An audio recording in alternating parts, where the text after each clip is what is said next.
Oy, Jerbil Luistro, na taga Batangas. Nek-nek mo. Sorry ha, pero Diyos ko, ano? Patas? Patas eka mo? Ha? Bay, hindi ka ba nahihiya sa pagmumukha mo, Jerbil Luistro? Kahiya ka Batanggenyo ka pa naman O kaya minsan gusto ko nang maniwala na ang meron sa Batanggenyo, yabang laang. Sorry, hindi ho ko taal na Batanggenyo, pero marami tayong kaibigang mga matitino at mababait na mga Batanggenyo. Taal na Batanggenyo. Pero yung iba yung reaksyon kapag ka taga Batangas yabang laang naman ang meron iyan Hindi ako naniniwalang gayon. Pero kung dito sa sinasabi na ito ni Jerbil Luistro, na patas, mahalaga ang patas at maayos na proseso sa bawat reklamo.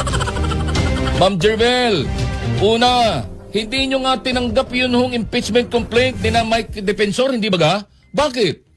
Is that a part of what you're saying, patas? Oh, bakit hindi ninyo tinanggap yun?